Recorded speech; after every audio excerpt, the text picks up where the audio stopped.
Hi guys, my name is Minhajuddin Ansari and you're watching the 14th tutorial on C programming, and today I'll be talking about single dimensional arrays. So first of all, what are arrays? Arrays are simply a group of variables represented by a single name. So before I talk about arrays, I'm going to give you an example of why arrays are important. So suppose you are a teacher and you are teaching a class of 10 students and you take a biology quiz from them. And now you want to create a program that will store the marks obtained by each student. So you want to create a program that will simply store the marks obtained by each student in your biology quiz. So based on what we have learned so far, what you would do is that you would first define your first integer, num1, and you would store the marks of the first student. For example, out of 10, he or she obtained 5. And then you're going to define your second integer variable, and you're going to store the marks of the second student, and then you're going to define your third integer variable and you're going to store the marks of your third student, and you would do that until you have defined 10 integer variables. Now defining integer variables like this, it's not wrong, but it can be quite hectic and it can make your code unnecessarily long and hard to read. So in order to solve this issue, the concept of arrays was introduced. And basically with the help of arrays, you can create 10 variables in a single statement. So let me show you how you can define an array. So first of all, you have to write the type of the array. So my array is going to hold integer values. So I'm going to write int, and then you have to write the name of the array. So the name of my array is going to be num, and then you have to specify the size of the array in between these square brackets.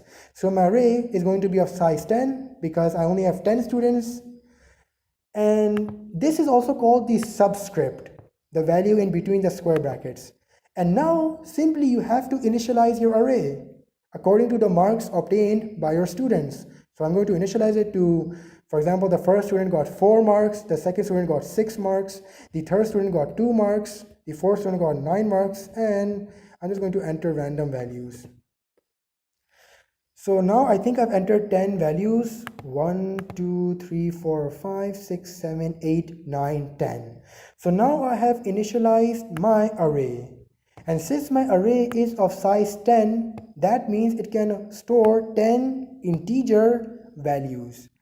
So now if I want to access, for example, if I want to access this, the value 9, and these are called elements, 4, 6, 2, 9. These values inside the array, they're also called elements. So if I want to access the element 9, I can do so by I'm going to simply print the value of the element 9. So I'm going to use my printf function and %d since it's an integer, and then I'm going to write the name of my array, and I'm going to write the index of that element. So index is basically the position of that element inside the array, and indexing starts at 0 in the C language. That means at index 0, the element 4 is there, at index 1 the element 6 is there, at index 2 the element 2 is there, at index 3 the element 9 is there, and so on. And this goes on up till index 9 because it started at index 0. So 0 to 9 make up 10 integer elements. So if I want to access, for example, I want to access this element right here, this 9 right here. So this will be on index 3 because indexing starts at 0. So 0, 1, 2, and 3. So I can simply print the value at index 3 by writing the name of my array and the index in between the square brackets. So now when I run the program, I'm going to get the value 9. I'm going to get the element 9 printed in the output screen. Similarly, what I can do is that I can change the value at the element 9, at the index 3. So for example, I want to make it 1000. I want to store 1000 here. So what I can do is that I can write the name of my array and write the index of the element which I want to change, and use my assignment operator to assign a new integer value. So for example, I'm going to assign 1000 right here. So now when I run the program, the element 9 will be replaced by 1000, and 1000 will be displayed in the output screen when I try to print the element at the index 3. Similarly, I can add elements together, I can multiply them together, I can subtract them together, I can divide them together, I can do whatever I want to do with those elements. So for example, what I'm going to do is that I'm going to again write the element at index 3, and each element acts as a variable. That is why at the beginning, when I was defining the array, I said array is a group of variables.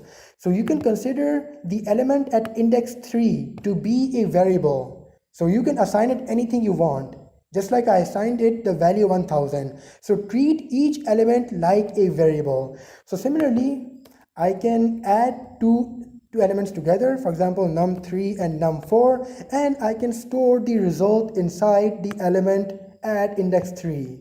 So element at index 3 plus element at index 4, this would be 0, 1, 2, 3, 9 plus 6, 15. So 15 would be stored at index 3. So when I try to print the value at index 3, the value of the variable at index 3 is going to print 15. So when I run the program, I'm going to get 15 in my output. So just treat each element like an independent variable. And just like you can do any arithmetic or logical operators, you can do any arithmetic or logical operations on variables, similarly you can do any arithmetic or logical operations on these elements. So this is all it about single dimensional arrays. And one more thing before I end this tutorial, if you want to print all the values of the elements in an array, you can do so by using the for loop. So I'm going to write my for loop right here, and I'm going to start at index 0, and I'm going to increment up till the size of the array, which is 10. And now inside the body of my for loop, what I'm going to do is that I'm simply going to print the value of the array at the index I. So I'm going to just add a small space right here. So now when I run the program, it's going to display all the elements inside my integer array num. So this is all it about single dimensional arrays. If you have any questions, please ask them in the comment section, and thanks for watching this video.